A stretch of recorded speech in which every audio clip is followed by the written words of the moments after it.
Okay, so now we spent a lot of, let's just recap just for a moment.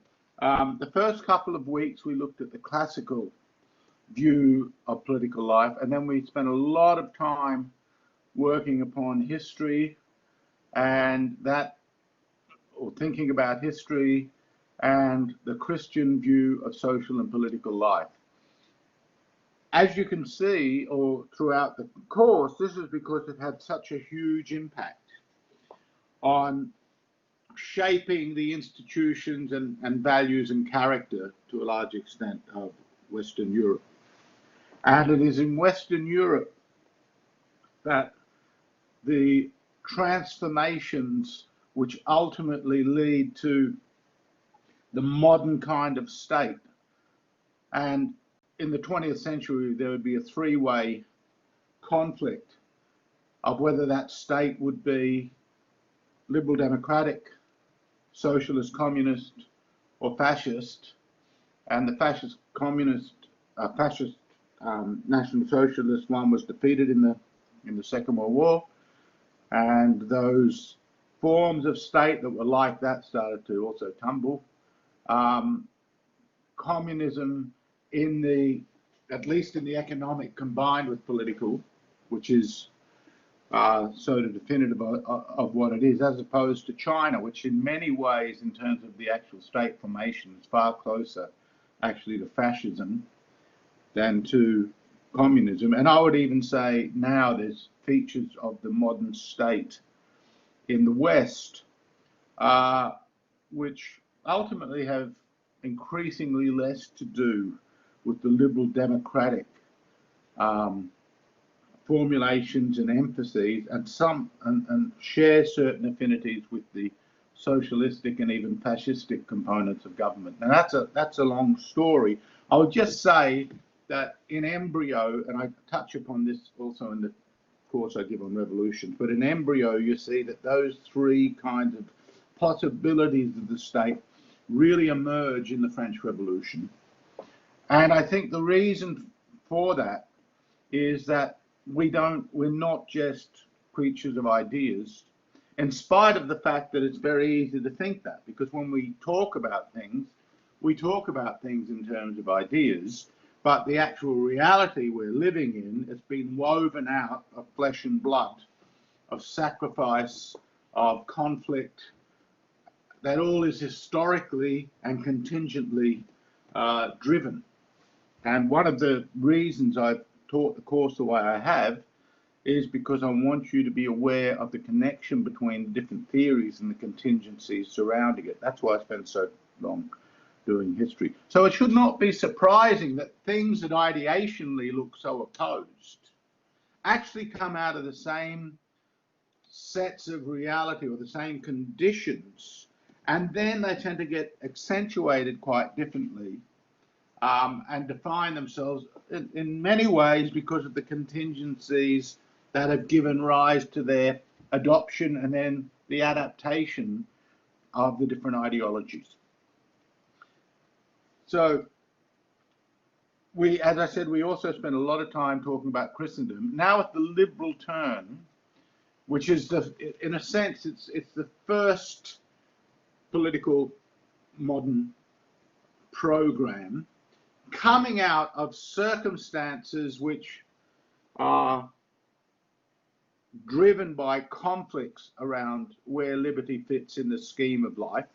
And later we'll see equality also comes into play, though I say straight away as well that certain ideas that intrinsic to the socialist tradition had a very long pedigree, and I'll talk about that somewhat as well a little later. But in the first instance, when we're looking at the liberal political turn, which is ultimately going to be a turning away from the values of Christendom, and when we look at John Locke in a moment, we'll see that the priority he has, if you compare this to Augustine or Aquinas or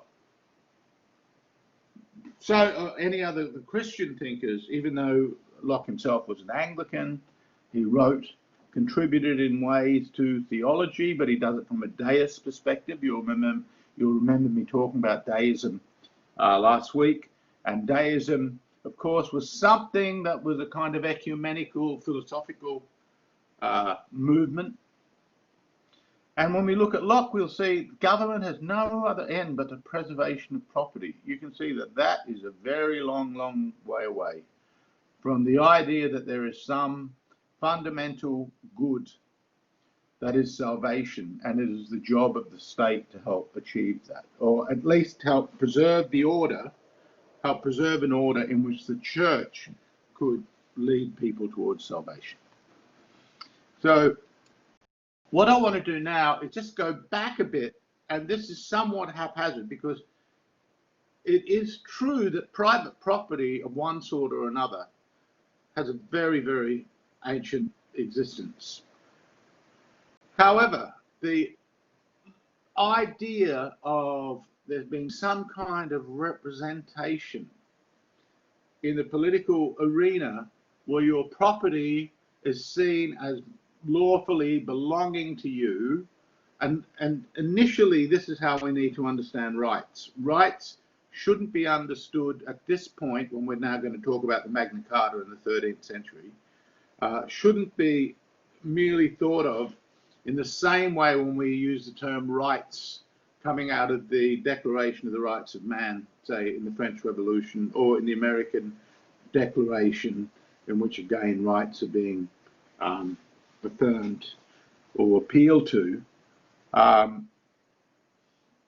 There we're dealing with a much more abstract set of claims, where in the medieval time, rights just simply mean this has to be recognized lawfully. So it's not simply a program to change the world, and this is the key difference. It's not a program in which you now adjust the world to fit rights which you have seen as ultimately leading to a much better form of humanity, which is what the Declaration of the Rights of Man are in France, and we will also see with the United Nations Declaration of Human Rights. It's a very similar kind of way of understanding rights. In the Magna Carta, the rights that are being appealed to are basically traditional claims that have been respected, legally respected, and then there's a breach with that. Now this is going to be important too, because when we come to the English Revolution, which I'll talk about for a short while in this lecture, we'll also see that there's rights talk there. A Bill of Rights comes out of that, even though there's been various rights claims and documentations in the within Great Britain, which are indicative of the fact that you have a culture, a political culture, in which some kind of representation, not in our modern parliamentary sense, but some kind of fit between a representation of one's interests and the law and politics. There's a sign of cohesion there. And that's also why when we get to the English Revolution, it will be seen as will indeed, it will be, then later we will see something called the Glorious Revolution. It'll be seen as a restoration. That's because something is being restored that has been wrongfully taken away from people. Edmund Burke, the great conservative thinker, who I will either talk about briefly at the end of this lecture or the beginning of the next lecture, spoke of the rights and liberties of an Englishman having existed since time out of mind. So that means it's got a very ancient pedigree. And this is ultimately when King John was seen as violating his authority by being arbitrary in the arrest and seizure of property and the taxation of the various nobles. Basically, they formed together and held a sword to his head and said, you must sign this. This is a Magna Carta, which ultimately recognizes our ancient rights. And this is from the Magna Carta of 1215. There's a couple of them that were subsequently, but We have granted also and given to all the free men of our realm, for us and our heirs forever, these liberties underwritten to have and to hold them, and the heirs of us and ours forever. Now, this is far from being a liberal document as such, but we can see the seeds of the ensconcement of certain liberties given to a people, which also serves as a way of restraining the sovereign, the crown. And one of the, great stories that plays itself over time, or phenomena that plays itself over time, is the attempt by the crown to raise more revenue because of the various needs, including military needs, and those from whom the revenue is being extracted objecting to what they see as an unfair extraction of resources from them. And this gets played out time and time again. And that might sound a rather abstract way I formulated it, but I formulated it that way because that covers so much. And if you think about that basically a surplus is being extracted from people who have provided various services. Initially, all the lords, of course, are there because of their military prowess. This is something I've touched on previously, and their ability to raise an army. But as the crown becomes increasingly centralized, the job of the nobles will start to change. Now, at the time of the transformation, you've still very much got aspects of a feudal system in play. So there's in certain essential ways the country we can broadly call feudal. There's all sorts of problems about that term, but I don't want to go into that here. Now, another characteristic of liberalism is the emphasis upon the rule of law, and ultimately that will mean that the sovereign is not exempt from the rule of law. That is, the sovereign does not simply preside over the law, the sovereign is also subject to the law. And again, this is something that plays itself out over a very long period of time. And with the divine right of kings that occurs both in Britain and in France due to increasing state centralization, there's a real emphasis upon the prerogative power of the crown, which then comes into conflict with the older elite order, who really object to this because they see themselves as being losers in this kind of trade-off. And in part, that's because the function of everything has changed. But this idea of rule of law is also driven by another phenomenon, which a guy called Harold Berman in Law and Revolution, it's a 2-volume work. I actually met Berman many years ago. He's a brilliant man. But he argues there that the basis of liberal society really comes out of the proliferation of various legal domains, all of which then are operative under a certain kind of different legal domicile, so to speak. And this plurality of legal domains means that subjects are freer and less beholden to any single authority. So what you can see is the ecclesiastical law. You'll recall me talking about the problem of Thomas à Becket. Well, the problem, he gets murdered by Henry. One of the King Henrys, I think it's Henry, not Edward, I always forget this. But anyway, he gets murdered because he's upholding ecclesiastical law, which basically meant that the monks and nuns and clerics had to be tried under ecclesiastical law, not crown law, and this also affected revenue streams and everything. There was imperial law, the law of the emperor. There was feudal law, there's mercantile law, there's manorial law, urban law, royal law. So you see, there's all these different domiciles, and because there are these different domiciles, that gives a certain amount of liberty to subjects in terms of which court that they may be tried by. The other thing that is important is representative institutions, the parliaments. Now, again, they're should not be confused with modern parliaments. But the existence of the parliaments really is grounded in the symbiotic character of the politics of what in France would be called the ancient regime, which was basically the way all politics had been conducted. And what that simply meant was that each social group had a role to play. You heard me use the term sacrificial order before, and in their various roles to play, there was a symbiotic relationship. It didn't mean that that wasn't exploited. Obviously, if you've got a sword and you've got more power, you've got more cards, but ultimately you also need a food supply.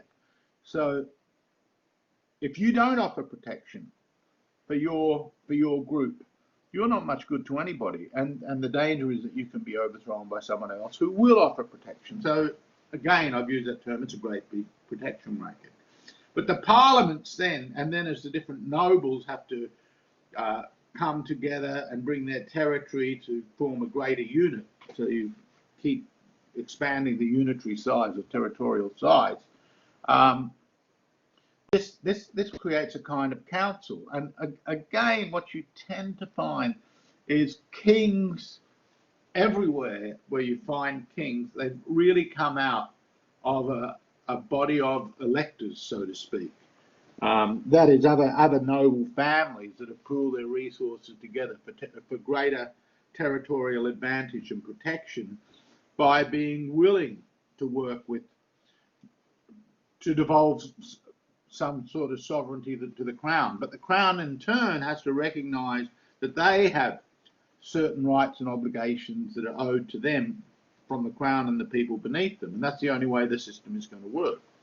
So again, this is not peculiar to Britain, but insofar as Britain, and another contender for this would be Holland, but we're going to focus on Great Britain because in terms of political theory, the two most important modern liberal theorists are Thomas Hobbes. As we will see, he's a problematic liberal, so to speak. He doesn't quite fit in the cap. But then John Locke, who's certainly a major and important figure in the history of liberal doctrine and thought and theory. So but these kind of councils, representation of interests, as I said, not in the strictly modern sense. It doesn't mean everyone has the vote or anything like that. But there are certain domains, domiciles of political character, which at different times then the crown will try and circumvent then as they become too powerful, and they will have to bring the crown in. And this history plays itself in Russia, in the same way, in some ways, in important ways, as it does in France, in Great Britain, and elsewhere. So it's a very structural feature of the transformation from basically protection racket to more enduring forms of governance and government and the different roles of government, and then all the problems that come with that, fiscal arrangements, administrative arrangements, how to get some kind of state coherence and community coherence. Okay. Now, one of the things that will be really also important, and this will be part and parcel of the breakdown of feudalism, this is something I mentioned to you before, is a reurbanization that takes place. And I think particularly important is when that reurbanization is understood in terms of the liberties of the people within the particular town and the kind of representative systems that they have going on within that. So trade and liberty, there is this kind of movement in tandem, and the Hanseatic leagues and the Italian city-states such as Florence and Venice give a very good example of how a more liberal understanding of trade is entering into Western Europe, or is being developed in Western Europe. Also important in this respect is that in the main, the church had been very hostile to what called usury. And there are all these medieval laws against usury. And one of the unintended consequences of this is very often the only people that were Christian subjects could not lend money at a profit. In the Italian city-states, a way around this was found and the banking system set up. But prior to that, and even in tandem with that, the Christian subjects were frequently prohibited from being able to lend money and at a rate of interest. But the Jews could do this, and this would ultimately have very widespread unintentional consequences, with some Jews becoming extremely rich because of this. Now, they were a very small percentage, but in the public imagination, this would ultimately feed into the anti-Semitic way of thinking, especially in the 19th century, where the Jews were attacked on both the left wing and the right wing for not really being members of the same community, for having a different set of appeals and authority to their own people, which made them bad citizens. And this would have diabolical consequences, of course.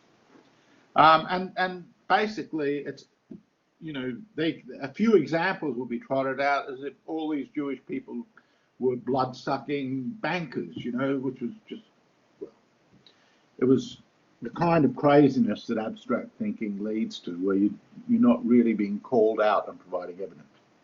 Now, another feature of liberalism, and what we'll see later today when we look at Hobbes, Locke, and hopefully we'll get to Rousseau, is social contract theory.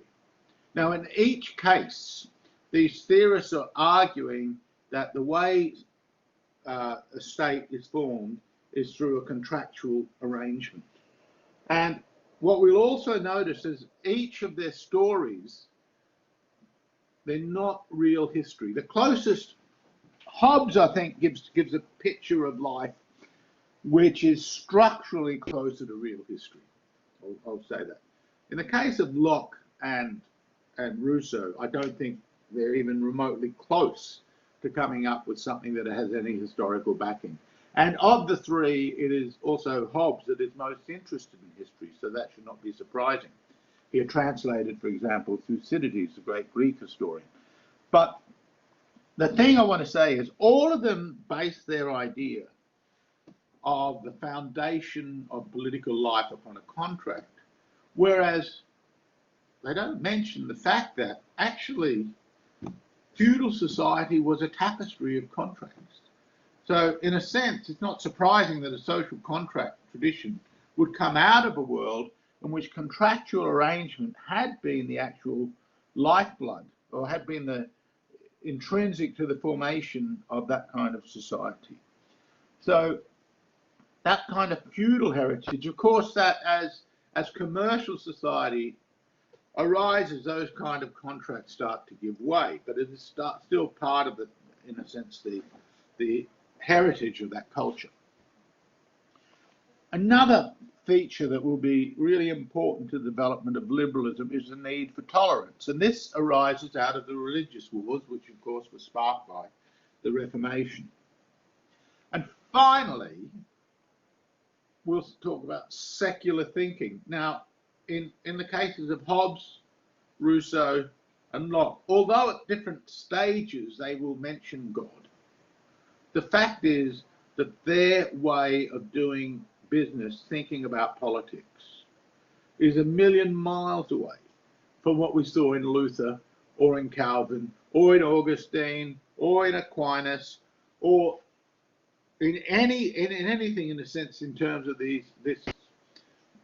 anything that preceded this postmodern philosophical, post-Cartesian, post-scientific revolution, post-deist view of looking, or deist view, I should say, looking at reality.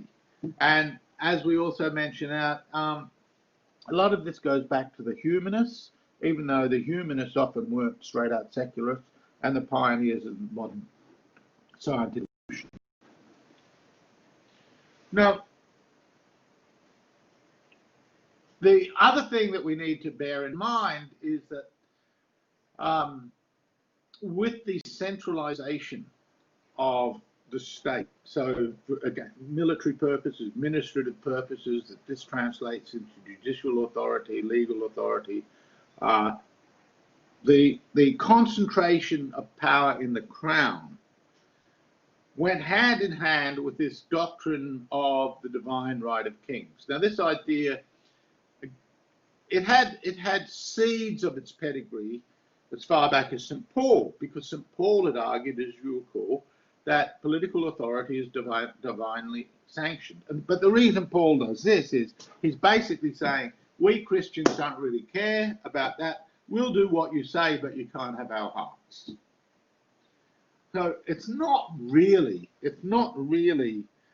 in fact, it couldn't be, because, you know, the way Paul's sort of world is, okay, you've got an emperor, but the kind of modern centralized state is a very different beast to what the Roman Empire was. And the way in which political authority has been devolved or structured is very different to what had occurred in the Roman Empire. But as these states in France and Great Britain become increasingly centralized, and as I said, the conflicts break out between the crown and noble, and the crown increasingly is looking for a way to isolate the older nobles and find new support groups, because many of the older nobles are losing their function as the world is becoming not totally by any means, because these are still predominantly agrarian societies, but you've got these larger urban centres. And when it comes to the English Revolution and the French Revolution, we'll see that those urban centres, who controls the urban centres ultimately is controlling the revolution. So they really matter. That transformation has really mattered. Whereas the older nobles, they're part of an older authority structure, and which the crown, as I said, is looking for ways to bypass in order to deal with other problems that have arisen through the new modality of centralization. So this doctrine of the divine right of kings is a way that's meant to provide a more cohesive, coherent, administratively centered system in which the crown is at the center of the administration. Now, as we'll see in France a bit later, this is once again a great example of, you've got a solution, but the solution comes with so many other problems that you're going to have an explosion. Because, you know, yesterday's solution becomes tomorrow's problem. Now, John Locke will write his most famous work is called Two Treatises on Government. That is his most famous political work. He's also got the other works that are very important, especially in philosophy. His essay on the human understanding is very important work. That's very much continuing that tradition of Descartes. He's very critical of Descartes, that the primacy of the human understanding over the imagination, an attempt to break up reality into its primary qualities versus secondary quality, basically an attempt to recultivate the mind so that we can think properly, because up until now, like it's saying, none of us have thought properly. You see there's certain arrogance in this. Can you imagine someone saying, well, no one's ever walked properly before, no one's ever talked properly before? But really, this is what the Enlightenment thinkers are doing. They're really saying no one's really thought properly before, because we haven't really analysed sufficiently what thinking is and what understanding is, and we've been beholden to these flights of fancy and imagination. That's just re-picking up on all the stuff that I brought out last week when we were talking about that. So anyway, in the Two Treatises of Government, Locke, first of all, does a critique of the divine right of kings, which had been defended by Robert Filmer in his book Patriarcha. Perhaps even a better example of the case for the divine right of kings is made by Jean Bodin in France. So that's basically defending the regime of Louis XIV. And Locke argues And you'll see in Filmer's book, you'll see that he uses all kinds of biblical references to support the case. And Locke goes in and basically dismantles these arguments and says this is just a pile of nonsense. Now, Robert Filmer is writing in 1680, so there's already been a civil war. And what we have to understand about Locke is he's really coming in after the Civil War, as opposed to when we look at Hobbes. Hobbes is basically formed during the Civil War. That is, and another way of saying that is, Hobbes writes out of the middle of a social breakdown. Locke writes out after that social breakdown has largely played itself out, and there's one more, well, over time, you could say there's a couple of other moves, but let's, for simplicity's sake, we'll say there's one major other move in that arc that leads up to that social breakdown of the Civil War, which I'll talk about in a moment, and the aftermath, which is the Restoration, and then the invitation, well, basically the rebellion against James II, and bringing across William and Mary of Orange, and with some Dutch troops, and ultimately James II, who was too close to Catholicism, and Catholicism was seen as a major problem. And we go right back to the fact that way back when Henry VIII had cut himself off from Rome, and the setting up of the Anglican Church, Catholicism had been viewed largely with suspicion, but moments of toleration depending upon the proclivities of the crown, but not so great as to be openly, defiantly Catholic to one's population, without, at least without serious consequence.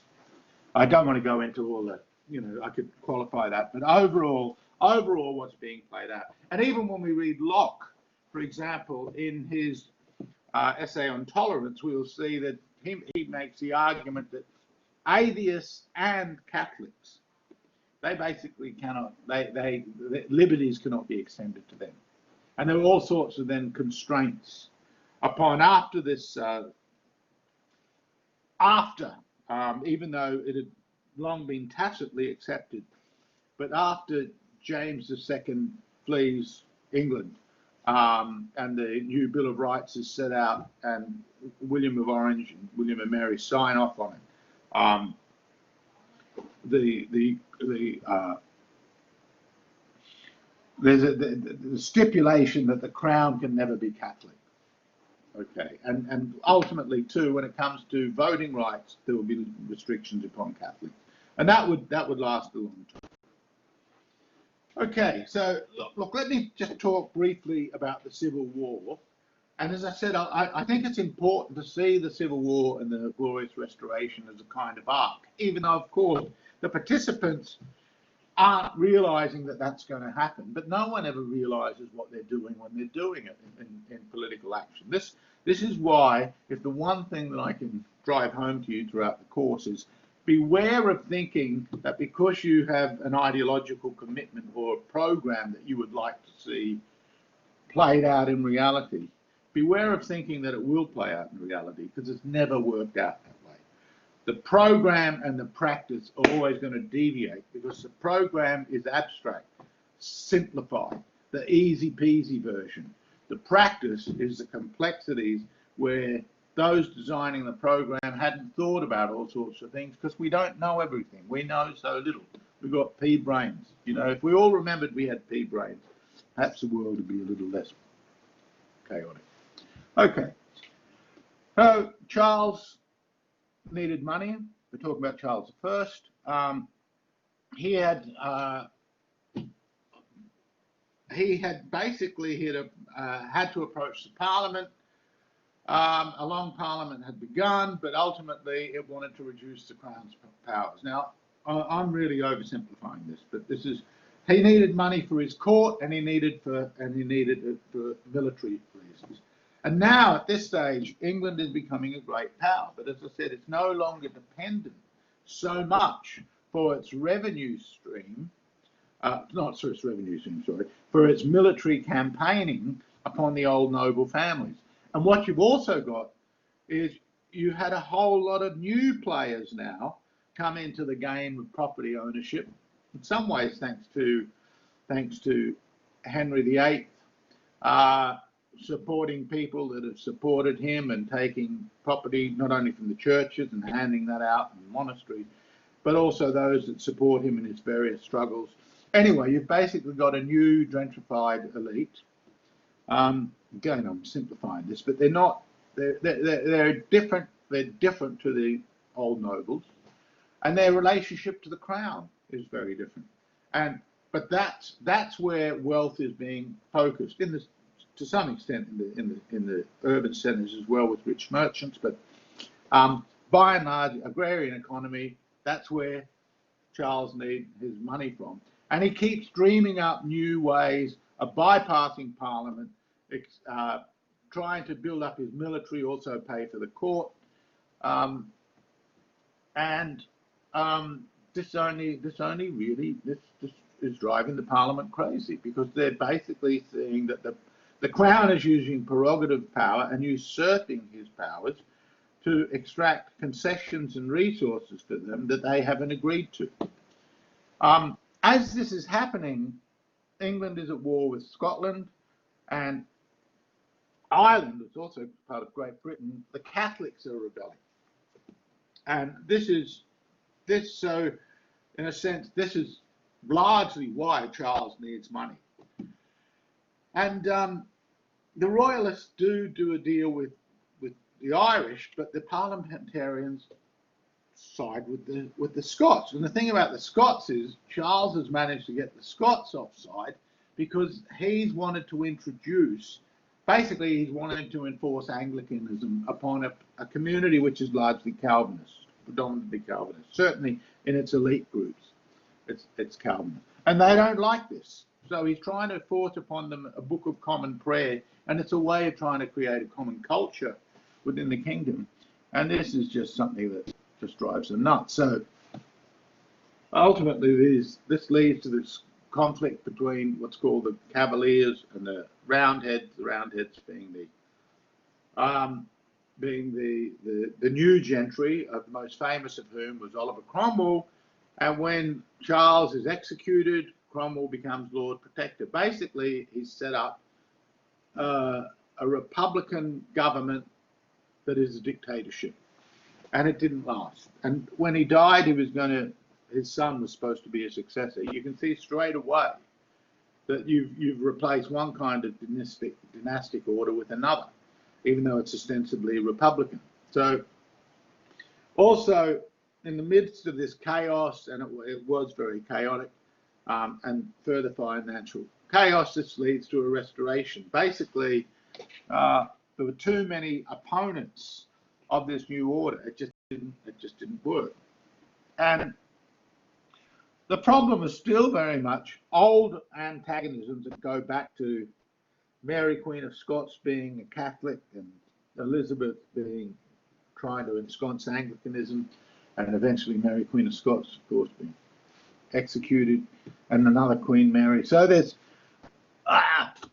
so many features, or so many components of this. So I'm just trying to cut through this. But Catholicism was seriously an issue, and genuinely mistrusted by the Puritan elites.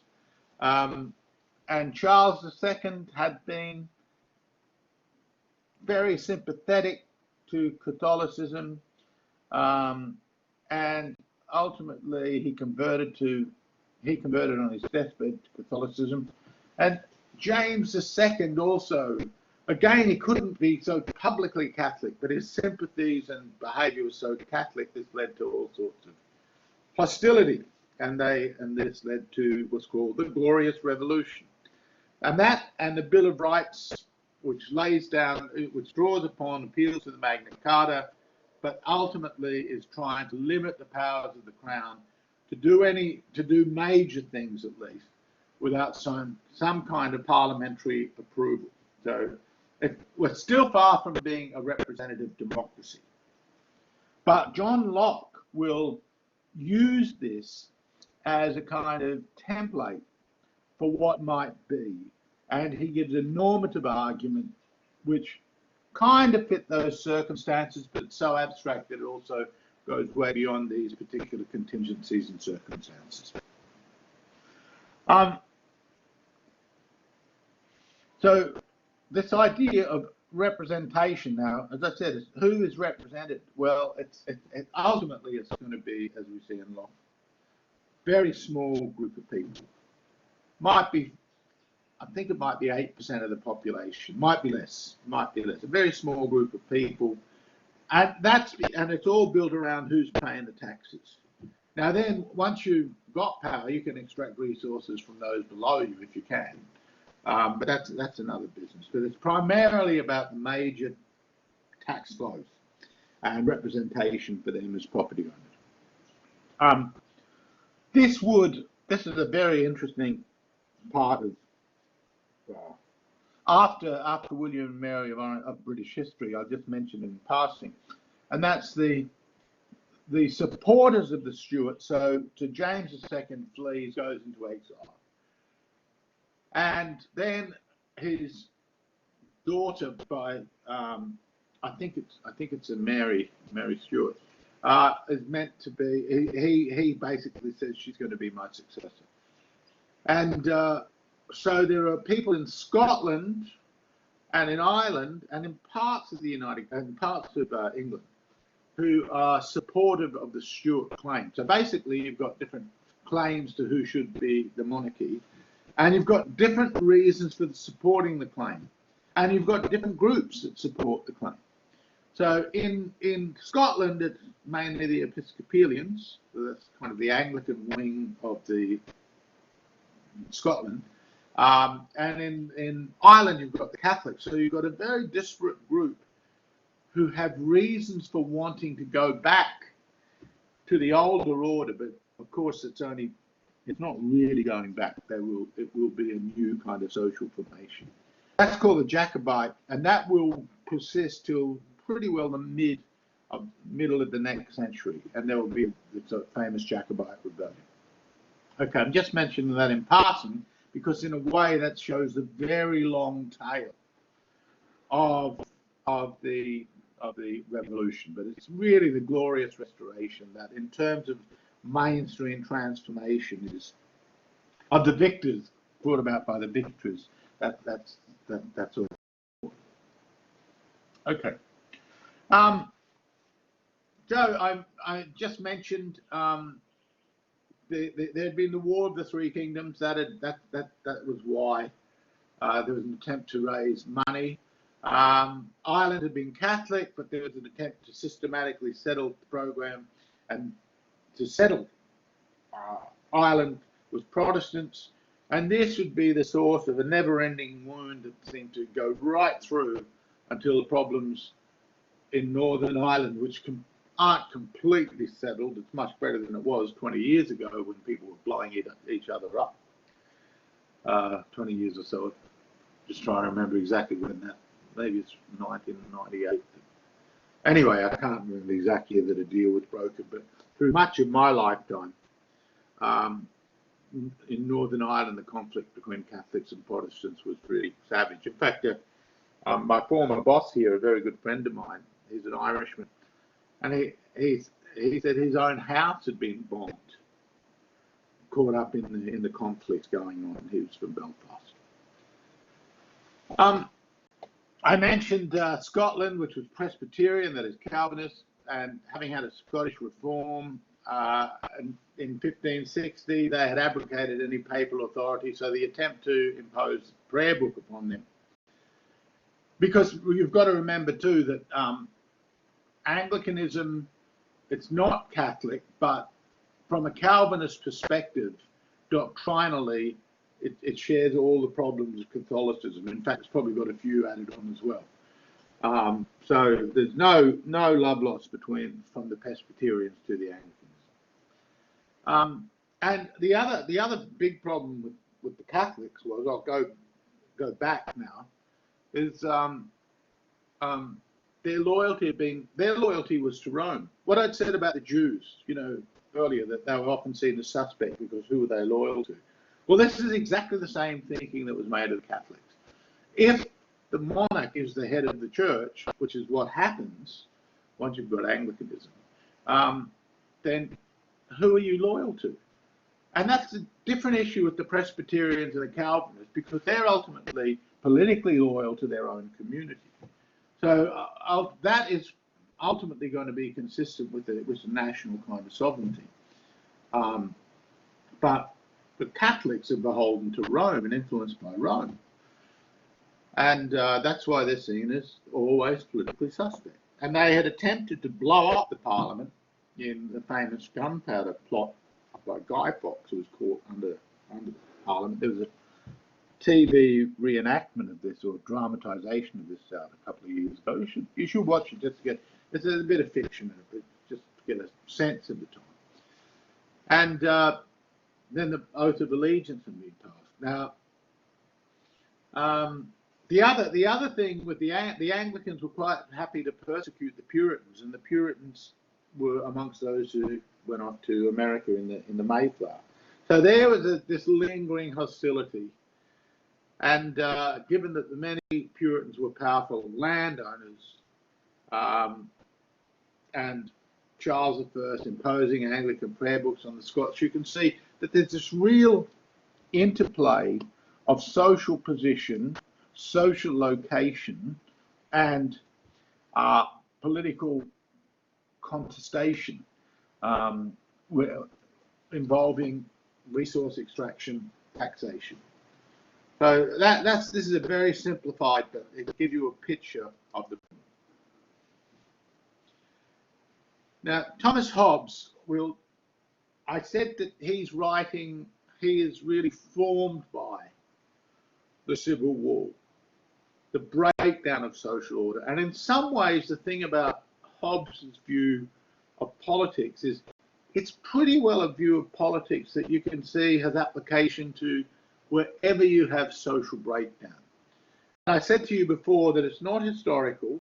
He's tending to universalize the experience of England, but he also is well enough read in history that he's recognizing certain structural features about the way in which group conflict, he does this in a very atomized way, and that's part and parcel of the way he is viewing politics is very akin to what people like Descartes and other philosophers of science, when they're looking at nature, they're seeing all these bodies in motion and collision, this mechanistic view of life, again, which I spoke about last time. Well, Hobbes basically sees people as these appetite-driven machines. They're little machines, or machine-like, and we're composed of all these forces in motion, and these forces in motion are clearly for Hobbes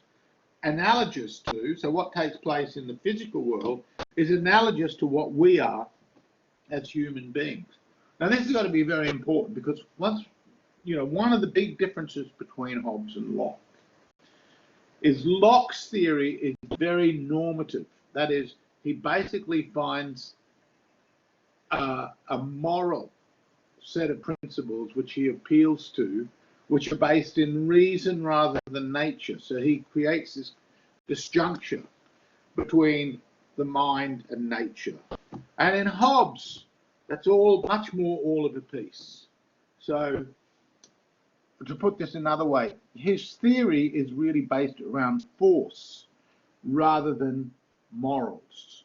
And insofar as he talks about right and law, the only way it makes sense in Hobbes's case is not to sever it from nature, but to see how it draws upon nature and fits the condition of nature as it has been transformed, for our different social and political networks. So that's going to be the major difference. To put it blunt, and here I'll put it another way. the language of rights had a long pedigree. You can even trace it back to Aristotle. So that, which is a different way, but let's just say rights equals justice equals law. That's a simple way of dealing with that. And in the natural right tradition, which we find elements of this in both Aristotle, in Plato, in Cicero, and we also find it in medieval writers. That idea is that there is a kind of law that is natural to the human mind, which, or is closer to the view of the gods. I mean, this idea also appears in Sophocles, the ancient Greek playwright, in his play Antigone. There are laws that are so fundamental to us that they are really laws of God or gods. They're called natural law because they're meant to preside over any human laws. So human laws should be secondary to that. Now, this doctrine also was really strongly revived during the medieval period. And I mentioned earlier how we break up the world of the medieval and then the Renaissance and the Reformation, and this is all way too simplistic. So when I say the medieval period, I still mean, in a way, although no one is going to call what's happening in the middle of England the medieval period, there's all sorts of after effects and consequences of ways of thinking and arguing and book writing that are still very much influenced by the natural rights tradition that was so dominant in the medieval period. And Hobbes breaks with that drastically, because ultimately he's going to say there is no law higher than human law. God's law is not going to be higher than human law. And because if you make it so, what you're creating, says Hobbes, you're creating never-ending conflict. And he actually did study what we have talked about before, the investiture conflict. You remember the conflict that left really basically played itself out in the Gulf, Ghibelline conflict, but also various other conflicts, the sub-conflicts within that. We had talked about that, how Ghibelline forces could be further subdivided and so on, or Gulfic forces could be further subdivided and so on. What Hobbes is saying is there's never-ending civil war because you've got one lot claiming to be absolute sovereignty, which is what the papacy was in effect doing. And he says this is a recipe for civil war. And he actually says at one spot that the English Civil War, the roots of it go way back to the papal claims of Gregory VII, who is saying that the authority of the spiritual body, the church, should never be completely beholden to the sovereign body of the terrestrial sovereign. And that ultimately, because it is the church that seals oaths, the church is the higher order. This, says Hobbes, this is ultimately also what leads to the Civil War. Divided sovereignty, different claims of appeal about what is right. And Hobbes's right of natural right, so he keeps the term, but he turns it on its head. Natural right is what takes place in the state of nature that exists before you have political authority. And natural right he calls the golden rule. I've probably got this later on the slide, but now I'm talking about it. Just follow me. That's the golden rule. Do unto others as you would have unto them. He says that in the state of nature, before we have political authority, that's how we operate. And in issues where the sovereign body has not dictated a law, has not made any prescription, then that still holds. But you cannot use natural right to judge the legitimacy of any law by the earthly sovereign. You can see this. So basically, in this respect, Hobbes, in traditional terms of natural right theory, is an anti-natural right theorist. And this ties into what I was saying before about the normative. You can see that that natural rights theory is the norm, kind of rational norm or divine norm, is taking precedence over the earthly powers' decree, earthly powers' fiat, and Hobbes says you cannot do that. And if you do that, it will just be chaos. Hobbes is always seeking for order. This is what. And what he sees in the Civil War, I'll come back to that, is a breakdown of order. And as I said, whenever we look at social state breakdown, we tend to see the kind of conflictual model that Hobbes has presented. And what you will see time and time again, which we've mentioned a number of times now, is groups of people looking for protection, devolving some of their, or giving over their willingness to be protected to someone else who then they conform, they submit their will to this other body. Now, Hobbes also says that, but one thing though they can't be expected to submit to is the right to their own death. So that's the one natural right that he preserves, the right to survive. So if you have a law in which you're going to kill someone, it's natural and right for them to protect themselves. But when Hobbes is saying that, that's not really, you know, the back door to a normative theory. He's just saying this is what people will do. They will protect themselves because he sees the right to preservation, and he sees life as struggling powers. Very similar in another thinker who we mentioned last week. The same idea you can find in Baruch Spinoza, who in some ways, though is more democratic, is ultimately shares a lot in common with Hobbes when it comes to thinking about natural right and the role of sovereignty. So, in Hobbes's theory, what I want to point out is, and I'll go into detail in a moment, is that he is generally, on the question of liberalism, he's generally considered a liberal precursor in the way in which the elements that he deals with, the elements, form the basis of liberal doctrine. And those elements are the individual, equality, and liberty. The individual, equality, and liberty.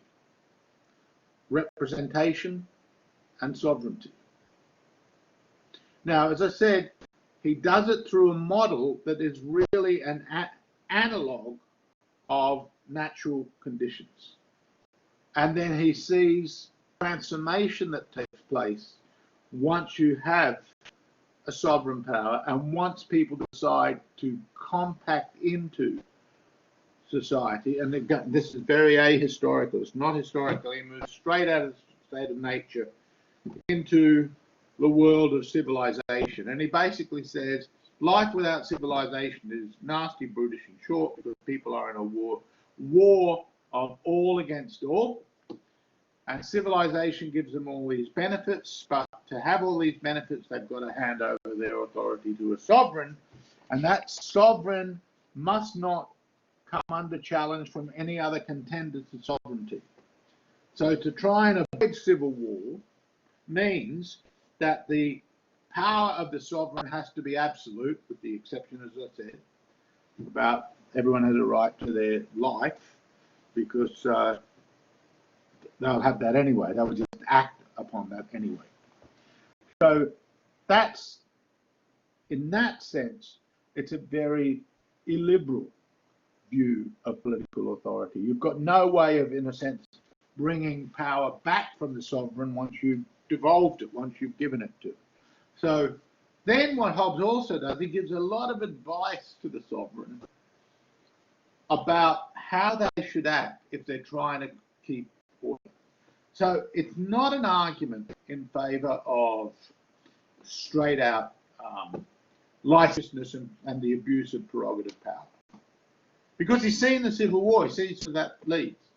No, it's an argument about the acceptance of authority, so it would apply every bit as much to Cromwell as to any of the monarchs. It's the same principle. And he writes a book called Behemoth where you can see this, so about the Long Parliament and the problems with that. But you can see in his work, and the great work that we're going to look at in a moment with Leviathan, we'll go over again some of these points I've just been making. I'll go over in a bit more detail. That's it. The Leviathans, both, by the way, biblical monsters. And that's the way he conceives of political authority. It's a kind of monstrous, divine thing. It's a divine thing. It's something great. But it's also, political authority is something socially fabricated. It's a fabrication. So here's a big difference also from the classical view of life, where we see a kind of natural movement in Aristotle from family life to village life to the city-state, and then to empire, then to political life. Whereas Hobbes is saying there's a real break in our nature. It's not a continuum. There's a fundamental break, and then we create this social fabrication. Artifact is the word he used. This artifact.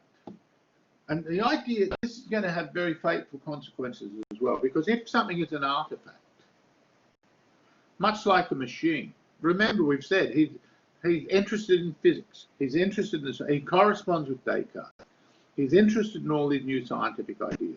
His book, The Leviathan, is an attempt to use ideas drawn from the study of nature to apply it to human beings and human society.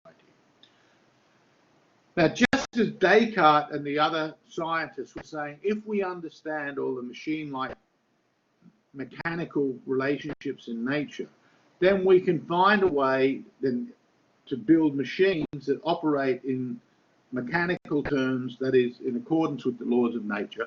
And we can use these machines, which is, of course, eventually will give you the Industrial Revolution. We would use these machines to facilitate life on Earth.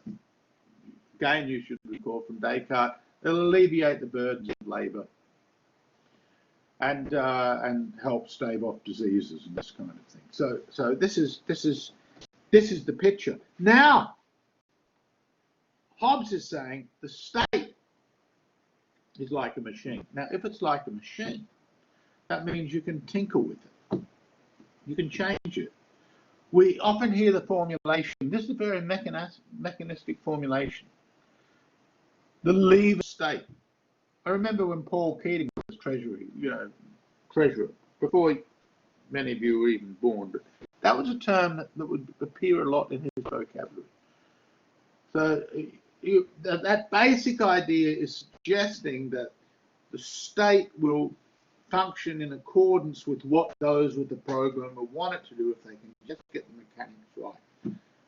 So this is very much part of the liberal program as well. Not exclusive to the liberal program, but certainly the modern political program. The modern political program. Modernist assumptions.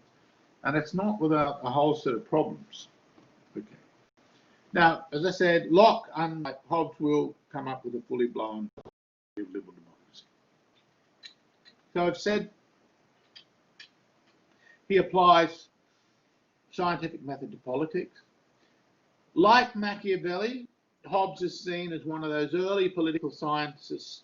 A character called Leo Strauss says, Hobbes is looking, like Machiavelli, is looking for firm foundations. He's not interested in those pie-in-the-sky ideas of Plato and to some extent even of Aristotle. So he's not looking to the good. In fact, Hobbes says very clearly there is no summum bonum, or if there is, no one knows what it is and no one can prove this. So when it comes to political life, and you can see part of the reason he's saying this is because of the religious conflicts that play themselves out. He sees any sovereign that ultimately wants to lay down what is the ultimate good is going to have a whole set of problems because of the religion of the group. So he says, leave that, let's leave that alone. Authorize certain religions and ban other ones, that's fine. But ultimately, get the crown out of religious matters. Leave that to the religious. That's a, you know, they're a strong interest group. Leave it alone.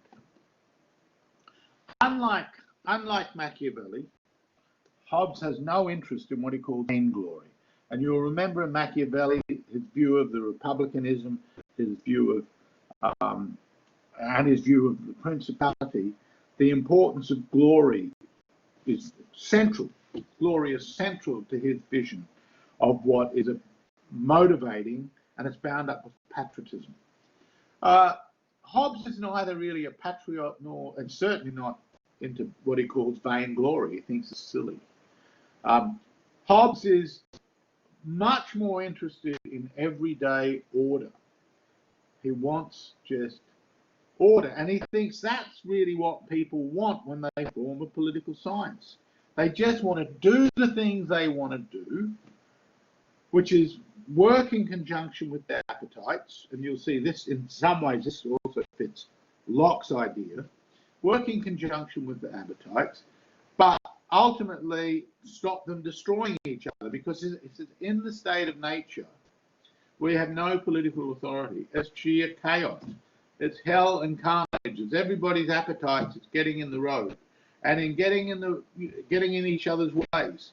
It's almost this violent struggle unto death with moments of standoff, and the predominant mood is one of fear. It's a war of all against all.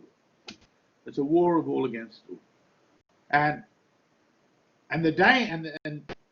within this war of all against all, he says this is what right is. This is what right is. It's just people doing the power that they do, having the power that they do, and then they form the natural law within this, or and that's the golden rule, is to try and ameliorate this condition. But ultimately, that's completely unsatisfactory. What they really need, and if you see this picture here, what this is the crown, the king, the sovereign, with sword, mace, but in armor. And this armor, and this was the front piece of the book that he published when he published it in 1651. All of that is the metal of the armor is made up by people in the kingdom. So that, in a sense, is that picture brilliantly encapsulates Hobbes's view of sovereignty, that the people, in a sense, have been absorbed in to the armor and might of the sovereign, but God pity them if they try to fight against the sovereign by violating the laws of the sovereign that keeps the peace. So this whole thing is about bringing peace. And then people can do basically what they like. And clearly the liberal picture is that they would seek their own form of prosperity. They would pursue their own form of prosperity. And we can see in Hobbes, as I said, as we're appetitive beings, these machines of appetite, they'll ultimately seeking just to get more and more stuff. But in doing this, they create civilization. Life without civilization, nasty, brutish, and short. I think I've said that before. Life with civilization is letters, engineering, works of art. You know, it's all the glorious, splendid things that people can pursue when they're not just worrying about survival and not just living in this reign of perpetual fear in which someone bigger than them or some group can gather around and overthrow them or destroy them. Now, I mentioned equality before, and there's the way in which equality figures in Hobbes, I think, is really clever and very different, and certainly very different to what we will find in Locke, and different to what we find in the general liberal theory program. And he says, we're equal because we can all harm each other, and even though we might be not equal in strength, some other capacity, such as cunning or guile, might enable us to use our power and then find like-minded others and therefore gain dominance and power. So in a sense, this whole idea of equality in Hobbes, it's a kind of go-to protection position. What he's saying is, look, you better believe it. You want to see people as equal. People can harm you. They can come out of the woodwork and they can come to you in different ways that you haven't possibly foreseen. So in this sense, they're equal. Or to put it another way, it's a very paranoid view of life, but given what social breakdown is like, given the chaos of life without authority and routine obligations, at least in this view, I think it's very understandable why you'd say, look, harm can come from everywhere. Harm can come from anywhere. Your life is threatened non-stop. You want to be aware enough to see that, you know, treat with equal seriousness. In a sense, that's where this idea of equality, treat with equal seriousness all the possible threats. And everybody can be a possible threat. And the only way around that is to have a good, ordered state with laws that curb those threats by basically instilling the fear of God or the fear of the sovereign in these people. So it forces right, as I said, natural right exists where there's no sovereign, just recapping this. Most basic right to survive. Natural law is the golden rule. I think I might have used right and law a bit mixed up, whereas he's specific on this. Natural law is the golden rule, based upon mutual fear and suspicion. Political society ultimately comes from the will of the people. Again, that's a really liberal formulation. The people will willingly devolve their sovereignty for the purpose of order and peace, to placate fear. So we no longer have to live as paranoiacs. We can now build something beyond ourselves. We can now live well. And how we live well, though, it's not for the state to decide that. That's up to us. This is, again, very liberal view. Again, it's very atomistic. It's voluntary association. It's going to be really important.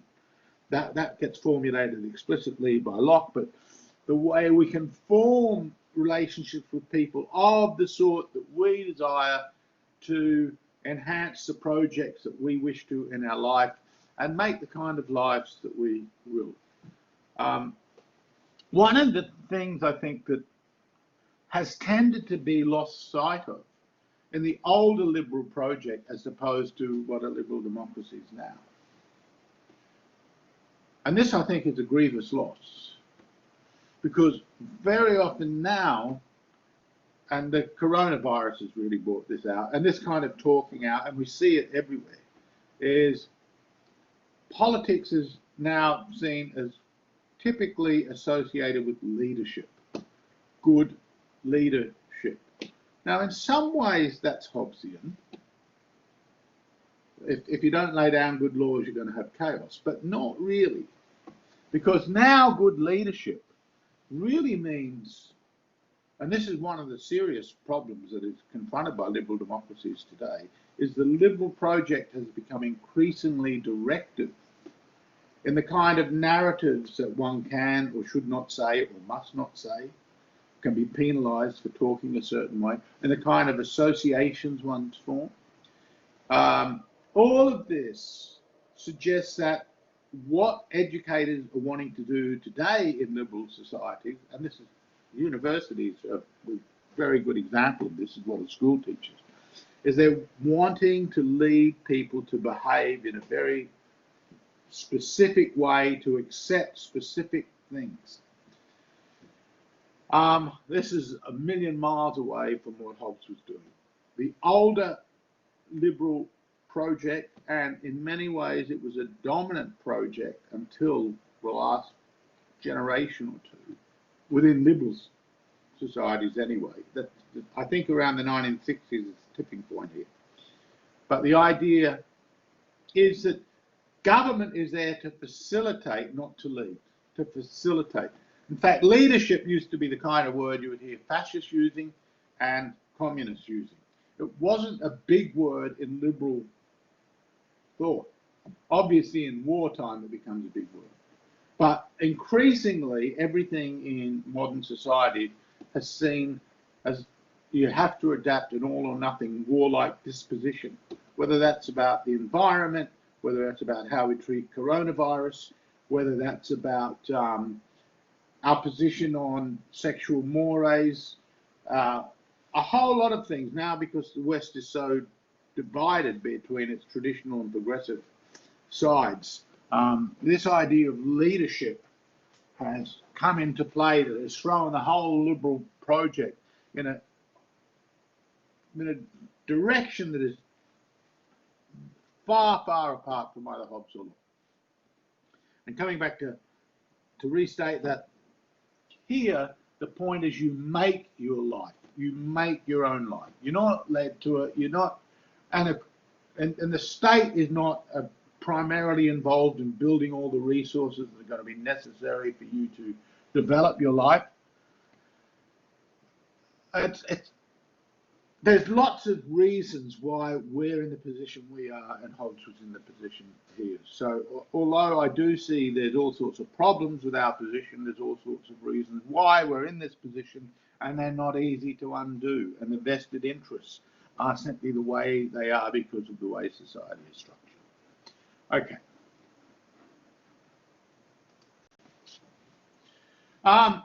Okay. Sovereignty in Hobbes had its basis of authority in the decision of, okay, I've said that, the leaving the state of horror, monopoly of violence, that term will be repeated. The monopolization of violence, is a term that we find in Max Weber, great German sociologist, writing around the beginning of the 20th century, turn of the century. That's how he defines a state as a territory with a monopoly, a legitimate monopoly on violence. That's very Hobbesian view of the state. As I said, the contract is not really historical real. It's kind of a hypothetical. I'd even go stronger. It's really a myth. It only occurs at the foundation, so you're born. So it's not something to be repeated. So, and in fact, were it to be repeated, the sovereign would never really be sovereign. But he doesn't. It's not really. He doesn't really care if there's representative government or not. The question is, in fact, any government in terms of for Hobbes had to be because of it's representing this interest of security. When it doesn't do that, then it will just break down. And I've mentioned this reversing of classical and traditional medieval theory. For Hobbes, natural law only allowable where there's no power superior to the sovereign. I've mentioned that, the danger of divided sovereignty. I've mentioned this about life. He urges the sovereign to be moderate. I've mentioned that. Purpose of politics. I've mentioned all this. This view of freedom is what Isaiah Berlin called the negative view of freedom, and I think in Hobbes's case that's a reasonable amount. It belongeth therefore to him that hath sovereign power to be judge or constitute all judges of opinion and doctrine as a thing necessary to peace, thereby to prevent discord and civil war. That sums up Hobbes. Let's move to John Locke. John Locke, in many ways, positioned himself as the antithesis to Hobbes. In many ways, he is the real father of modern liberalism, but for the reasons I mentioned, he takes on board a number of things from Hobbes. He also comes out of that metaphysical tradition of modern science. I mentioned his essay on the human understanding. That view pays no attention to custom and tradition, not in any serious way, as anything other than something unenlightened that preceded the more enlightened view of things. So there's very little attention to the complexities over time that human beings have had to face. And in fact, he just cuts through it with a swathe and comes up with a story in which natural liberty and reason and cooperation and natural right and democracy all form into this lovely story. Now, I'll say straight out, by the way, that this story, it was called by Friedrich von Hayek, who's an economist. He calls Locke's theory, or this kind of liberalism, constructivism, and I think this is a very good term because it is really a kind of model that Locke has put together. And I'll state, as I said from the outset, there's one overwhelming problem with this, which relatively recently in my lifetime I really see the enormous problems that this creates. And the idea is that you can take this, that this model is applicable everywhere and anywhere.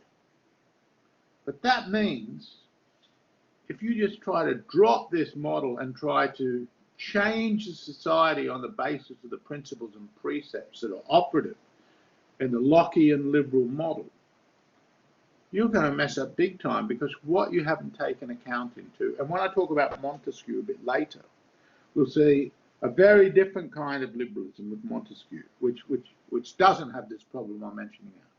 You'll see that ultimately you haven't factored in the different social traditions, social roles, social animosities, which are bound to be generated once you try to introduce the model. And it was this model that the George Bush invasion of Iraq, and then the idea of the Arab Spring that eventually that occurred under Obama's regime, even though it sprang out of the Middle East, but the way it was interpreted was such that it was fitting a prefabricated view of what democracy and regime change could do. And it was nonsense. Because ultimately, politics is predicated upon a culture. And that's something I've been trying to draw your attention through, as I said at the beginning of this lecture, by drawing you into the importance of history, the historical importance of things. But Locke's view is the model view. It's not historical. When he does two treatises of government, you can see the first treatise where he's criticizing Filmer, he's doing a kind of textual reading of authority that, again, there's no real need for history in this.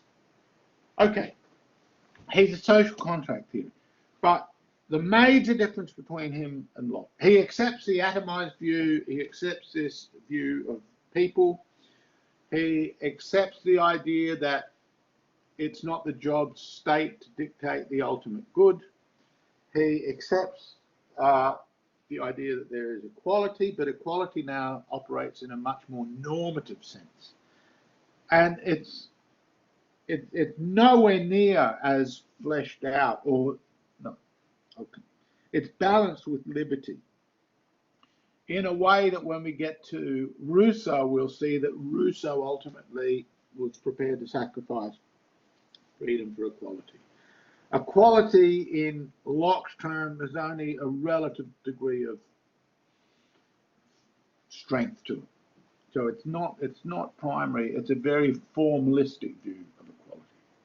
Now, he thinks that what Hobbes has done in depicting the world as the natural world as one of war is he believes that Hobbes has taken a social condition, that is social breakdown, that was caused by the abuse of the prerogative power of the crown, taking resources from men that had honestly produced them, and he thinks this is wrong. So he thinks Hobbes' view of the state of nature is wrong, and now his view of the state of nature is that the state of nature is one in which cooperation is intrinsic to human behavior. People are naturally cooperative. They're naturally cooperative because, he says, they understand, remember that term natural light of reason, which will come up again, which we saw in Descartes. It's a centerpiece of the Enlightenment. Well, this is very much part of Locke's mindset. We have this natural light of reason, and we can understand our own best interests. And in understanding our own best interests, we do things that we think are profitable to ourselves and profitable to each other through our symbiotic engagement. And in that engagement, we're all able to benefit. So rationality and spontaneous cooperation are all of a piece. And he said this is really what right is. So it emerges out of reason and it is found in nature. Now again, this is a long way from the classical world. And you can point to certain aspects of human experience which would seem to confirm it. But it is not, there's nothing scientific about this, even though that's how Locke presents it. He's presenting himself as someone who has a scientific understanding of knowledge. As I said, he was interested in the science. He was a Newtonian. He was seen as England's answer to Descartes. So very influential. He writes a letter concerning toleration. But ultimately, what he's doing is he's just making something up on the basis of bits and pieces, scraps of evidence. And the biggest evidence in his own that he's really conjuring up, he's basically saying, look, the wealth of the Commonwealth is not something that is due to political fiat. It's due to people engaging in cooperative exchange. There's a certain truth in that, and indeed that's the biggest argument for the market, and there is a truth in that. But there's other problems with markets which require the state, and Locke is not unaware of that. So that's all true. The other complications about the market, but it's a very limited view of and critique of the market here. It's just enough, though, to make the case that wealth is something that is not specifically beholden upon the state, except for the regulation and rules around property ownership. And Locke recognizes that people will always will not be impartial when it comes to judging their own affairs when there are disputes around property. So law is required of people, that is, you've got to set up a government to defend right. It's a natural, and for Locke, it's the most important right. And it's so important. He at one stage says, even when we're at war, even a soldier at war is not at liberty to go and pick the pocket of the person he's killed. And that I think gives you a very good indication of Locke, that property, people will lay down their lives to protect their property. So the preservation of liberty is really the preservation, it's really the liberty to keep and develop one's property, to protect one's property. Now, he also goes back a step, and this is called the labour theory of value, and I will raise it now. Hobbes is not strictly speaking an economist, but there is an economic argument in Locke. Did I say Hobbes? Locke, in Locke. Locke is not strictly speaking an economist, but he argues that the claim to property is based upon the labour expended upon something. So obviously property doesn't just mean land, it's cultivation, it's making, it's doing. And when you make with something, that becomes yours. And what's legitimated that is the labour and the time invested means that is yours. Now this idea will actually have a long pedigree in the history of economics. it's unfortunate in a sense because it's a very bad idea when taken too far. You can see it has a certain purpose in Locke's argument, but to simply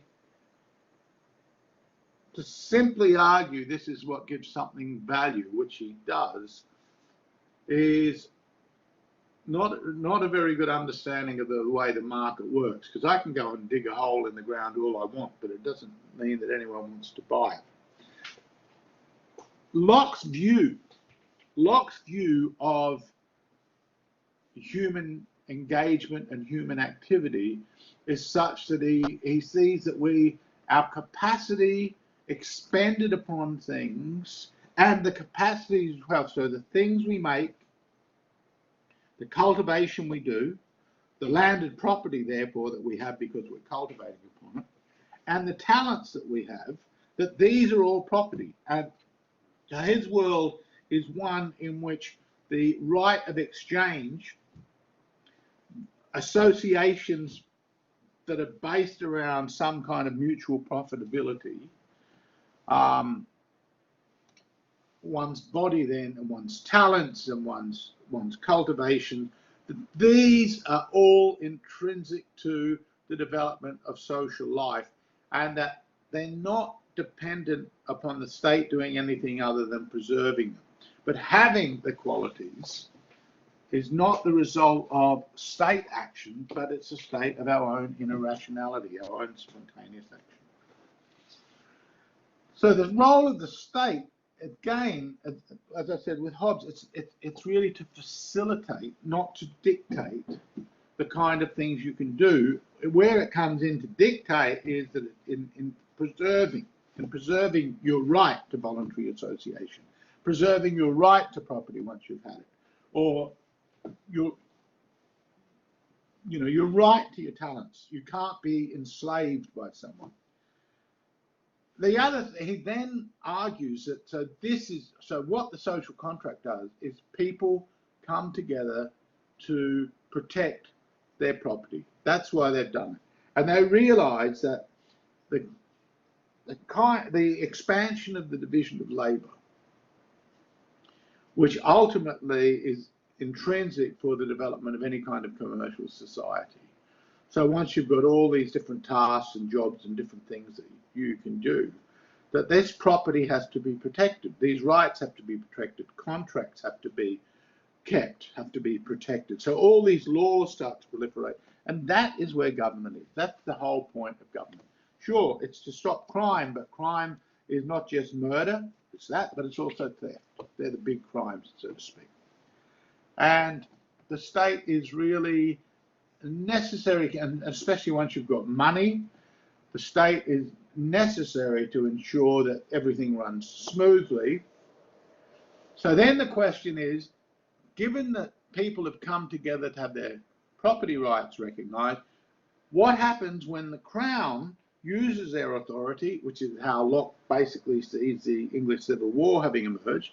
What happens when the Crown uses its authority to try and extract more resources, to try, in a sense, to overstep its authority? And unlike Hobbes, he is arguing, well, the people have the right to then bring the sovereign back into itself, in a sense. That is, to go and elect the government. So basically, the government is there because the people have allowed it to be there, and they haven't given themselves once over and once all. They are looking to have their interests represented so that the laws are not shaped against them. The law is not to be abused, and the sovereign is not to have this prerogative power. That all have to, in a sense, operate by the same rules, and this requires people's representatives. I've given you a very streamlined and somewhat simplistic view of Locke, but this is essentially what Locke is saying. So there must be periodic elections. It must apply equally to all, hence the rule of all, the rule of law. Though ultimately those representations, as I said, will be property holders rather than every man and woman. But given the taxation, as I said, how it was extracted at this time at least, is primarily from property holders, this is This is the reasoning. It must not be arbitrary or oppressive. It must be for the good of all. There's an idea of a general good here. The legislature cannot transfer its lawmaking power, that's for sure. It must not raise taxes without the approval of the people or their representatives. And where this isn't being followed, then there is a right of rebellion. And these ideas will be very important in the subsequent development of ideas around liberalism. Locke will be one of the greatest, most important political philosophers over the next century or so. And in the American Revolution, both Locke and Montesquieu were widely read and thought of as very important people. And this idea of the right of rebellion would be something that people like Thomas Jefferson would take very seriously and repeat. So that's basically John Locke. Now we're going to move to France. And I want to talk about Jean-Jacques Rousseau, and I hope I can get to him today, and Baron de Montesquieu. But I want to set this up because the importance of both Montesquieu and even more so Rousseau is where they fit in a larger conditions of France going into the French Revolution. It is the French Revolution that is the most important single event in tipping over from the ancient regime, as it was called, or the old regime, or the old way of doing politics that had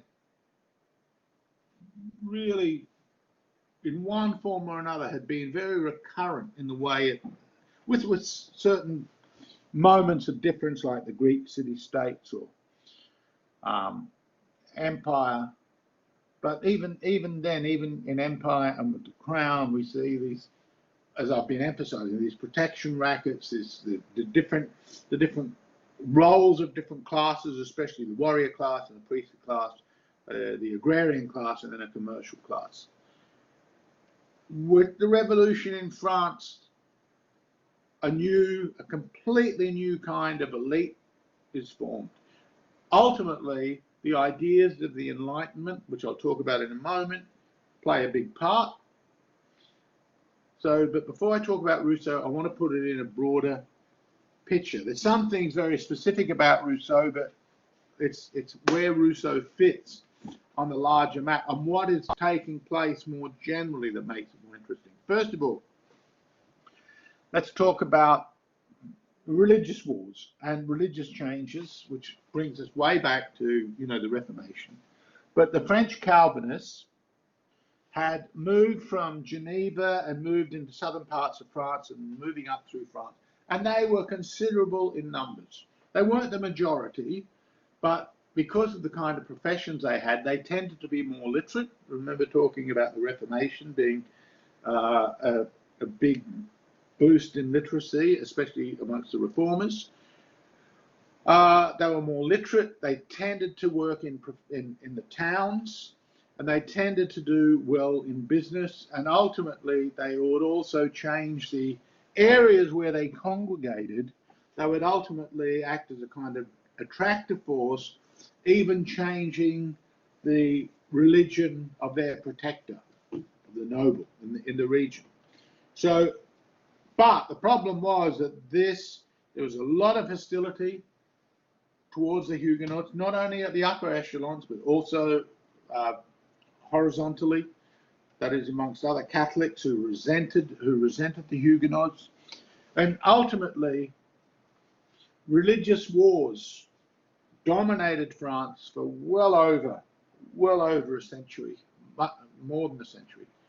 And the high point of that was one of the high points, there's many really, was the St. Bartholomew's massacre. I might have mentioned that before, coming out of the University of Paris, or they orchestrated it at least, in which there was thousands, well, a couple of thousand Huguenots were slaughtered, and this was really an attack upon the Calvinists. And the Calvinists then, there were different attempts to ensconce their interests through legislation, but this would invariably be rescinded.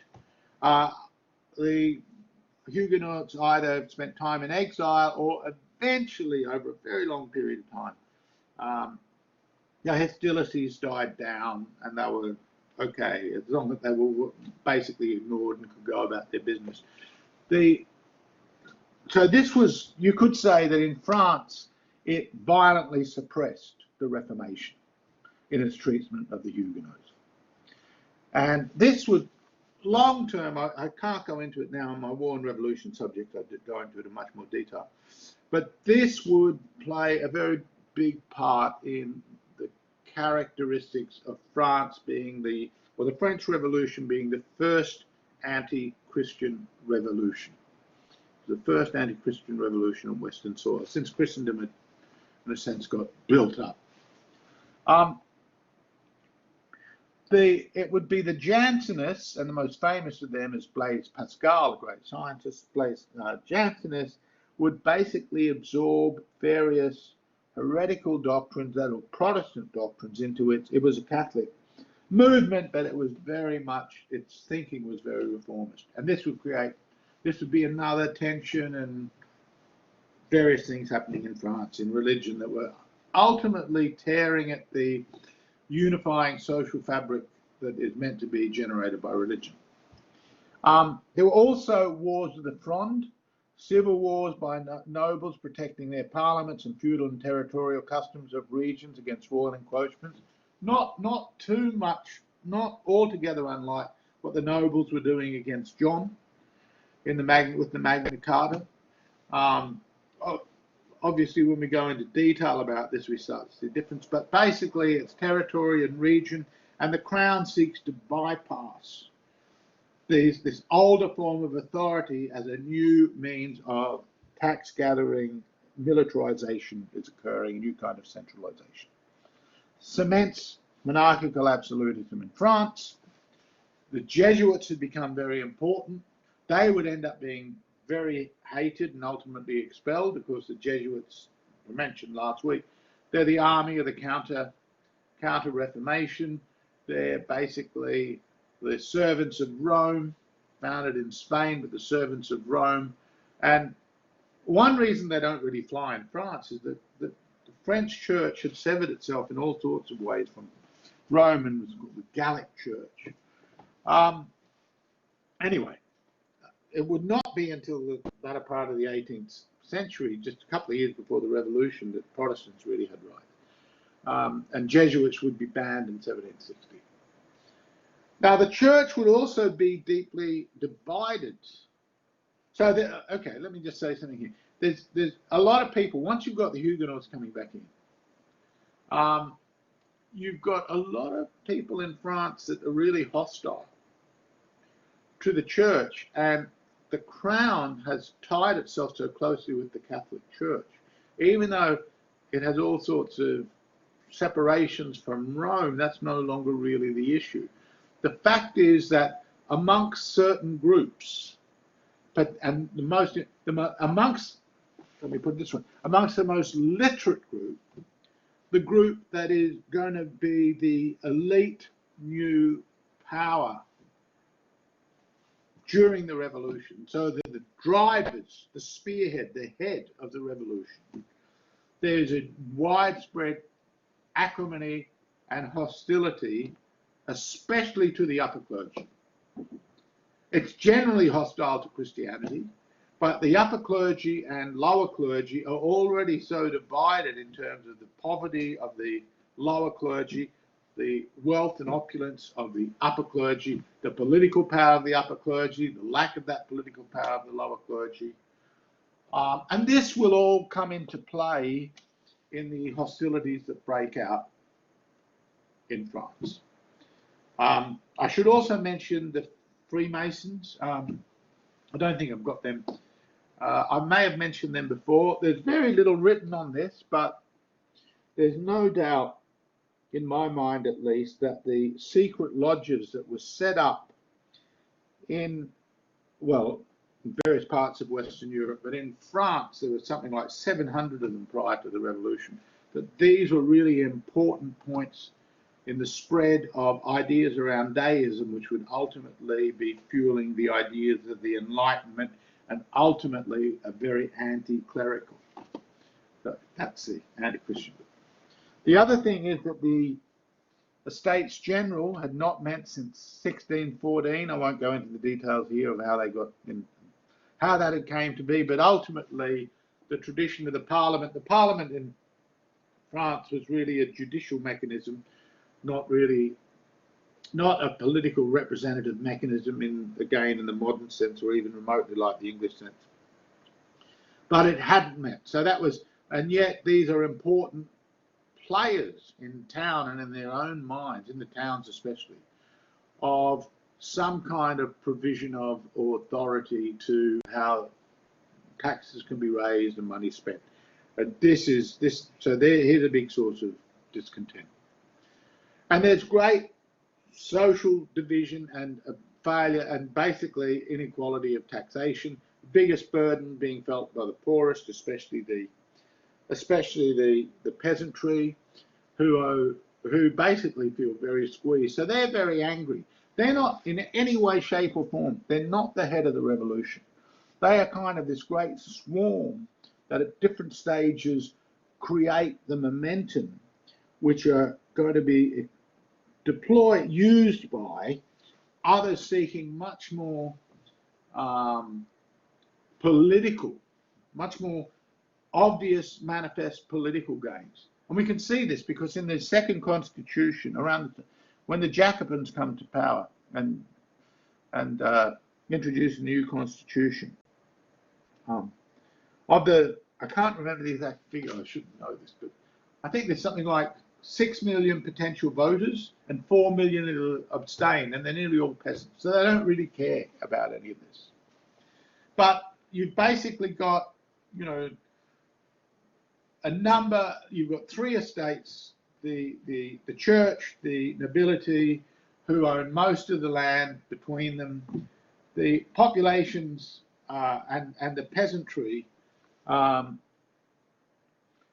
and then there's a bourgeoisie, which includes land merchants, bankers, industrialists, manufacturers, finance professionals, craftsmen, journalists, doctors, urban professionals. And so you can see that's the kind of breakup. So the peasantry is the overwhelming group, and the peasantry ultimately is going to be very divided about the revolution, and in some places like the Vendée, they'll be very hostile to the revolution. Again, quickly running through, I'll just get to Montesquieu, I think. I'll just get to Montesquieu. Unfortunately, but I'll have to move quickly. I might have to do an extra half an hour 1 week to catch up. Okay, there are a very long fuse to the French Revolution. I'll just mention a few things.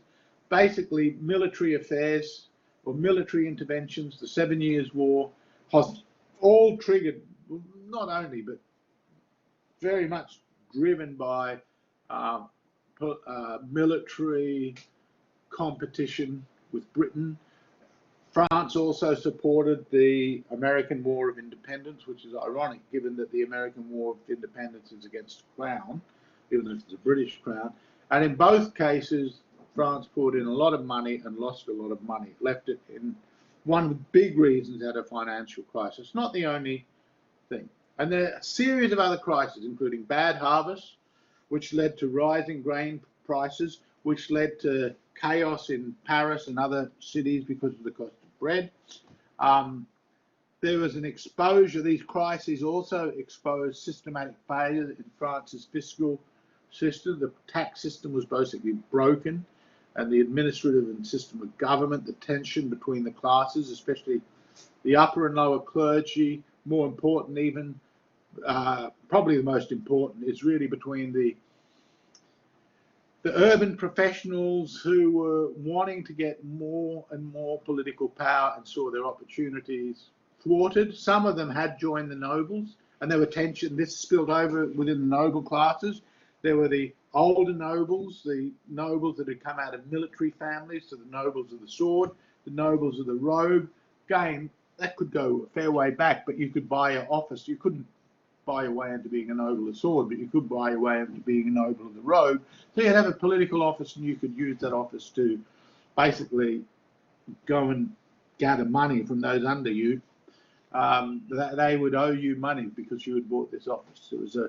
It was a very inefficient system, and the Crown was caught in the middle of it. I'm not sure. I don't think the Crown could have done anything. To be perfectly honest, I simply don't think that Louis the 16th was in a position to rescue himself from these conditions. It was just too complicated. There were also peasant opposition to seigneurial rights, so they were very happy when the Third Estate, these urban professionals, primarily urban, but these professionals, and that's where the word bourgeoisie comes from, the word burgher, not to be confused, even though somewhat later in the French Revolution, it starts to mean merchants and owners of certain kind of capital and certain kind of investment. But during the revolution, it mainly refers to anyone who's an urban professional. With Marxism, they will use that in this very specific sense, which we will look at later. But insofar as the bourgeoisie, these urban professionals, wanted greater political representation, what are we, says Abbé Sieyès in a great pamphlet called The Third Estate. He says, we're everything, but politically we're nothing. We run the show. That's basically what he's saying. We run the show, but we don't get anything. We're not represented. We don't count for anything. This is wrong. Now, so it's in their advantage, even though they have a very different set of interests from the professionals, it's in their advantage to, which they do one drunken night, basically, in the National Assembly, to overthrow all seigneurial rights and all old versions, all the vestiges of feudalism, and they are vestiges. It's not right to call France a feudal country at this stage, but there's vestiges of it still left.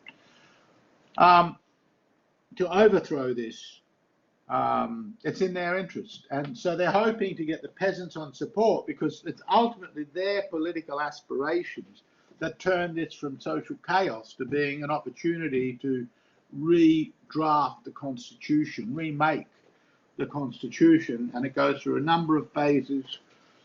One, it becomes a constitutional monarchy, then it becomes a rule of the Montages, who then set up the Terror to get rid of the Federalists. Then there's a directory set up, and then Napoleon set up. It's these various phases over a relatively short period of time. You could say within 10 years it's really all over. But although there will be a restoration in France, in some way the French Revolution had created a model that would be decisive in the politics of the 19th century and then through the 20th century.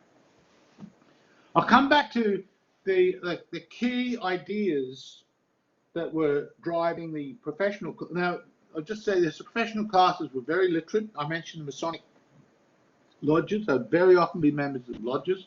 They would often visit salons. They didn't have TVs. They were basically, newspapers were widely read. So they were very politically interested. They were interested in ideas.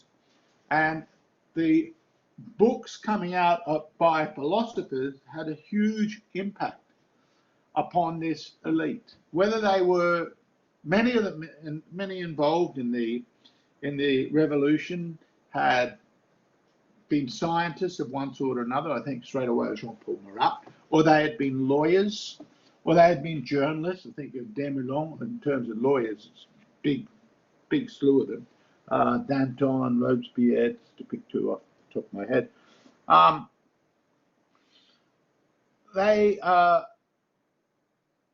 very, very heavily, and certainly some of the major players, I'd say this is true of Danton, it's true of Robespierre, who become the public face of terror, true of Jacques Debert, one of the leading, if you like, I don't want to know if I will use this term, but I'll just say one of the more radical left-wing revolutionaries who ultimately, because he wants to push de-Christianization much further than Robespierre, and he's also wanting to use the Paris Commune in a way which Robespierre now sees as dangerous to the revolution, the Communards. He ends up being killed in the revolution. He's another sacrificial victim to the reign of terror. But also, all of these very influenced by Jean-Jacques Rousseau. He's really the great man.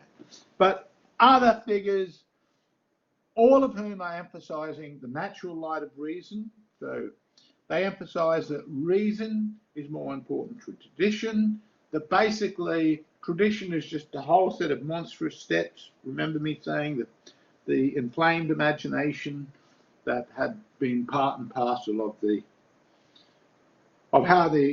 what the enlightened thinkers saw as why all the world was wrong. It was, in a sense, burning up in the flame of its own imagination. But interested in not only the ideas coming out of science, but also the moral ideas. There was a faith in progress generally, except in the case of Rousseau. But what Rousseau ends up doing is he has a kind of, on the one hand, it's all about nostalgia, but there is a certain kind of progress that he's arguing for. So we'll talk about that next week.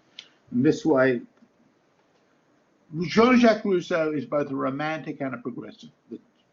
Progressive in the very modern sense, even though he argues that society isn't naturally progressing, but our virtue can progress. That's going to be the point. They demand rational legitimacy of all authority, including government, and then divine authority. So everything. So basically, what that is saying is that we have sufficient intelligence to know everything. It's really know-allism.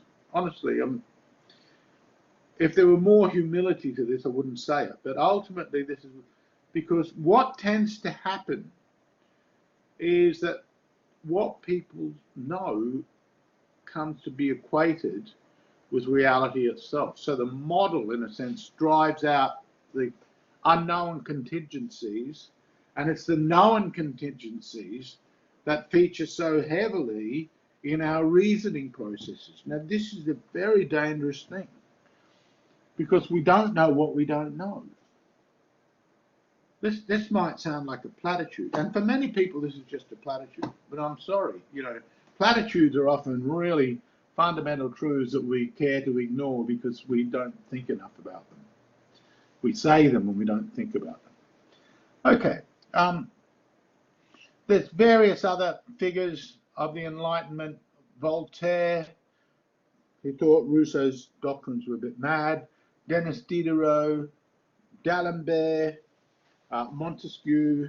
The Encyclopedia project occurred during the middle of the century. It was basically a compendium of all knowledge. When I said know all, this really is appropriate because this was going to bring all knowledge together. We were going to have all this knowledge. And with this knowledge, we're going to build a new world. You might recall one of Descartes' books is called The World. He doesn't publish it in his lifetime, and for him, it's all about the physics of the new world. But you can see in Descartes that there's going to be a new social world as well. And all of this it's really completing the project. We're going to create a new world. We're going to have, as Rousseau is the new Adam. We're going to start again. We're going to rip up. All of this was a mistake. Now we're going to start